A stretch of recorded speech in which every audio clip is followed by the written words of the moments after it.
राम राम, नमस्ते आप सभी को। ईवीएस का जो सेकंड टॉपिक है अपना वो है फूड। ठीक है। सबसे पहले फूड के बारे में से तो पता ही है फूड क्या होता है, लेकिन कंपोनेंट्स इसकी बात करते हैं। इसके कंपोनेंट्स कौन कौन से होते हैं फूड के। ठीक है। कार्बोहाइड्रेट्स को शुगर भी बोलते हैं। ठीक है। फैट्स को लिपिड्स या कोलेस्ट्रॉल भी बोलते हैं। प्रोटीन्स इनको एमिनो एसिड भी बोलते हैं। Vitamins, minerals, water and roughage. ठीक है। सबसे पहले बात करते हैं कार्बोहाइड्रेट्स की। ठीक है। कंपाउंड्स ऑफ कार्बन, हाइड्रोजन और ऑक्सीजन। इसमें तीन कार्बोहाइड्रेट्स में क्या होता है, इनके तीनों के कंपाउंड्स होते हैं, कार्बन के, हाइड्रोजन के और ऑक्सीजन के। फिक्स रेशो होता है इनका CHO, यानी 1:2:1। C:H:O 1:2:1। ठीक है। इसका जो जनरल फॉर्मूला होता है कार्बोहाइड्रेट्स का, वो होता है CXH2XOX। ठीक है। और ग्लूकोज जो इंस्टेंट एनर्जी के लिए हम लेते हैं वो उसका फॉर्मूला है ये C6H12O6। All carbohydrates digested into glucose. ये ना ग्लूकोज के रूप में डाइजेस्ट होता है कार्बोहाइड्रेट। ठीक है। Cell drives energy from glucose. Cell energy कहाँ से मिलती है, ग्लूकोज से मिलती है। उसके बाद है रेस्पिरेशन। ठीक है। Respiration release of energy from food. Respiration इसी को बोलते हैं कि फूड से जो एनर्जी रिलीज होती है ना, जो release of energy from food, इसको बोलते हैं respiration. Food plus O2 inhalation, energy plus CO2 acceleration. It is slow combustion process and continuous. ये स्लो कंबशन प्रोसेस है, कंटिन्यूस ये चलता रहता है। ठीक है। सिंपल शुगर्स के यहाँ पे लिखे हुए हैं ये glucose, lactose, galactose, fructose, maltose, sucrose. ठीक है। ग्लूकोज क्या है, ज़्यादा हो जाए तो इससे मधुमेह हो जाती है। ठीक है। लैक्टोस क्या है, मैमल्स के मिल्क में जो होती है उसको ये लैक जहाँ पे मिलेगा ना, लैक्टोस, ये दूध से रिलेटेड होता है ये। ठीक है। मैमल्स के मिल्क में। ग्लैक्टोस कहाँ मिलेगी, हनी, मिल्क, मोनोसैक्राइड्स होता है। फ्रक्टोस फ्रूट्स में मिलेगी, स्वीटेस्ट, ये सबसे मीठी होती है फ्रक्टोस, और ये फ्रूट्स में मिलती है। फिर माल्टोस की बात करते हैं, स्प्राउटेड ग्रेन्स में माल्टोस किस में मिलेगी, स्प्राउटेड ग्रेन्स में मिलती है शुगर, ये कार्बोहाइड्रेट। सुक्रोज किस में मिलेगी, शुगर केन में, या टेबल शुगर है केन शुगर, उसमें मिलेगी। ठीक है। मैमल्स क्या होते हैं, अब ये ह्यूमन, वेल, बैट, कंगारू, ये कुछ एग्जाम्पल हैं मैमल्स के। एलिफेंट, डॉल्फिन, ये मैमल्स स्तनधारियों को बोलते हैं। पॉलीसेक्राइड क्या होता है, पॉलीसेक्राइड्स होते हैं मैनी एलिमेंट। जब शुगर के बहुत सारे एलिमेंट्स हैं उनको बोलते हैं पॉलीसेक्राइड। कॉम्प्लेक्स कार्ब्स कौन से होते हैं, स्टार्च, ये कॉम्प्लेक्स कार्ब में आते हैं। टेस्ट इसका आयोडीन टेस्ट होता है। अगर स्टार्च टेस्ट करना है तो कौन सा टेस्ट होगा, आयोडीन टेस्ट होगा। इसका एग्जाम्पल क्या है, सीरियल्स है, अनाज है, पोटैटो है, sweet potato, wheat, millet, rice, barley. Iodine test कैसे होते हैं, mix a pinch of salt with water. ये जो टेस्ट है ना, बेसिकली इन्हीं से क्वेश्चन आते हैं। वैसे डायरेक्ट आपसे कोई ये नहीं पूछते कि कार्ब्स वगैरह के बारे में, लेकिन इसके टेस्ट वगैरह के बारे में पूछते हैं। तो आयोडीन टेस्ट इसको ध्यान से कर लेना। ठीक है। Mix a pinch of salt with water if food has starch plus iodine solution, ये ब्लू ब्लैक कलर देगा। अदरवाइज कैसा होगा, फूड जिसमें स्टार्च नहीं है और उसमें आयोडीन सॉल्यूशन आप लेते हैं तो नो कलर, शुगर का कोई कलर नहीं देगा। ठीक है।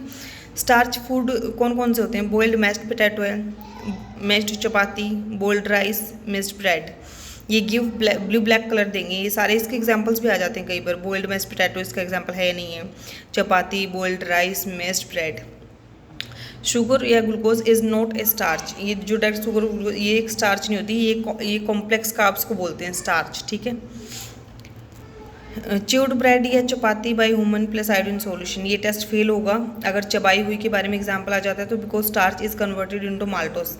जब हम किसी भी रोटी या ब्रेड के टुकड़े जब चबा लेते हैं ना, तो उसका स्टार्च जो होता है वो कन्वर्ट हो जाता है माल्टोस में। तो यहाँ पे आयोडीन टेस्ट काम नहीं करेगा। ठीक है।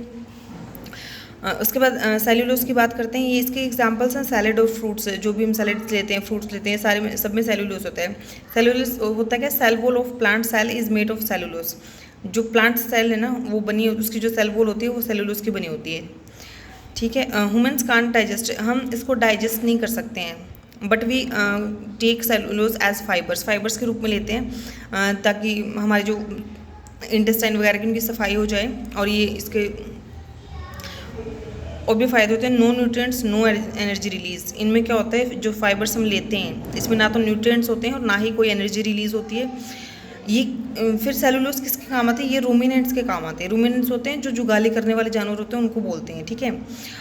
कट च्यूइंग एनिमल्स होते हैं जैसे buffalo, cow, deer etcetera. Ruminants digest cellulose. ठीक है। Cellulose plays an important role in digestion. Cellulose हम डाइजेस्ट नहीं कर सकते, बट ये एक इम्पोर्टेंट रोल प्ले करती है डाइजेशन में। कैसे? ये प्रिवेंट करती है कॉन्स्टिपेशन को, कब्ज को प्रिवेंट करती है, ठीक है। दे रिमूव कार्सिनोजेंस, जो भी एक्स्ट्रा रिमूव करती है उनको, कार्सिनोजेंस को, जो भी जहरीले पदार्थ इस तरह के कुछ होते हैं, ठीक है। फाइबर क्लीन्स एलिमेंट्री कनाल, जो अपनी एलिमेंट्री कनाल होती है उसको फाइबर क्या करते हैं, क्लीन कर देते हैं, सफाई कर देते हैं अपनी एलिमेंट्री कनाल की।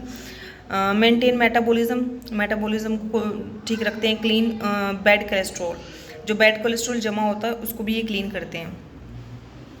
फिर इसके बाद हम आ जाते हैं फैट्स, लिपिड्स यानी कोलेस्ट्रॉल पे। CHO इसका ये फॉर्मूला होता है। It releases too much energy, इसमें बहुत ज़्यादा एनर्जी होती है। फैट्स और लिपिड्स में ये आते हैं घी वगैरह, एज कम्पेयर टू कार्ब्स, ठीक है।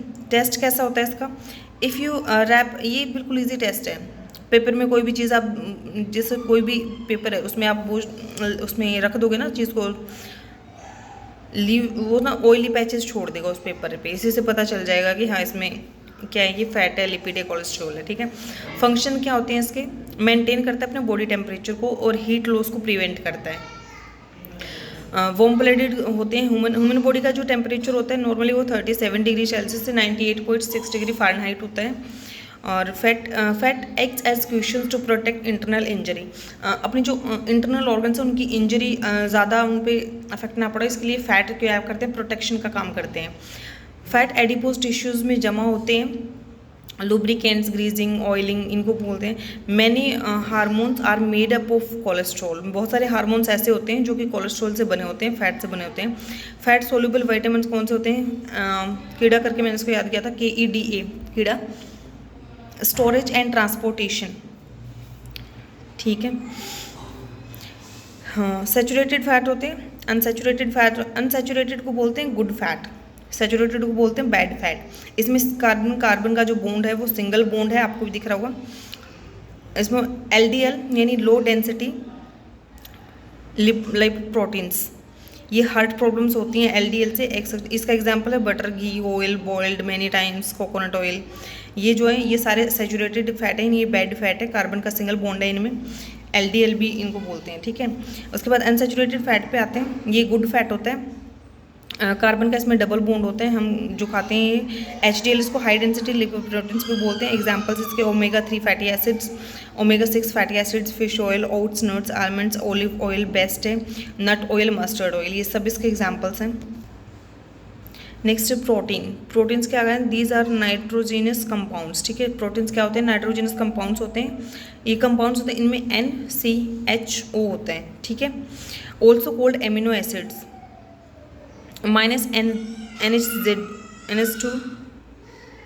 NHZ ग्रुप के होते हैं ये, ठीक है। Some proteins also contain sulphur, कुछ प्रोटीन्स में सल्फर भी होते हैं। There are 22 types of amino acids. Essential amino acids are 8 for children, 10 for adult, ठीक है। Essential amino acids 8 for children, 10 for adult. Proteins are not synthesised in our body, these must be supplied in our, हमारी body में ना proteins बनते नहीं है, हमें supply करने लेने पड़ते हैं, ठीक है, डाइट में। प्रोटीन टेस्ट कैसे होता है? If food contains protein, add 2 drops of copper sulphate plus 10 drops of caustic soda, violet colour देगा, ठीक है। अगर किसी भी फूड में प्रोटीन है, उसको टेस्ट करने का जो तरीका, उसका जो टेस्ट है ये, इट कंटेन्स प्रोटीन, पहले फूड को रखेंगे, फिर 2 ड्रॉप उसमें कॉपर सल्फेट की डालेंगे, फिर 10 ड्रॉप्स उसमें कास्टिक सोडा की डालेंगे, ये वॉयलेट कलर देगा, violet colour. Collagen protein is use for structure. Some hormones are chemically proteins, example insulin. Some hormones, कुछ हार्मोन्स ऐसे होते हैं जो केमिकली प्रोटीन होते हैं, जैसे कि इंसुलिन, ये कंट्रोल करता है बॉडी के शुगर लेवल को, ठीक है। Haemoglobin is also protein. अब प्रोटीन की कमी से डिजीजेस कौन कौन सी? प्रोटीन एनर्जी माल न्यूट्रिशन, PEMB इसको बोलते हैं, ठीक है। मरासमस होता है ना, मरासमस 0 से 1 साल के बच्चे को होता है। Children depressive of mother milk, जिसको मदर मिल्क नहीं मिलता है। प्रोटीन प्लस एनर्जी माल न्यूट्रिशन होता है, इन दोनों की कमी होती है। लक्षण इसके अंडरवेट चिल्ड्रन होगा, रिटार्डेड मेंटल और फिजिकल ग्रोथ होगी, वीक इम्यूनिटी होगी उस बच्चे की।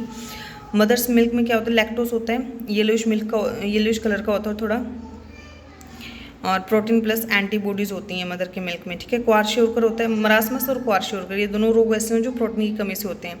ये 1 से 5 साल के बच्चे में होगा, प्रोटीन की कमी से रिटार्डेड ग्रोथ होगी। पेट ना ऐसे बिल्कुल पोट की तरह बन जाएगा, मटकी की तरह मोटा पेट, ठीक है। लीवर एनलार्जमेंट होगा and fluid and wrinkled face होगा, फेस पे रिंकल्स आ जाएंगे। उसके बाद है sources of protein. Animal source milk से मिलता है, एग, मीट, फिश। ये प्लांट सोर्स कौन से? Pulses, dry fruits, soybean, peas और आमंड्स। बाकी ये विटामिन्स हम कल करेंगे।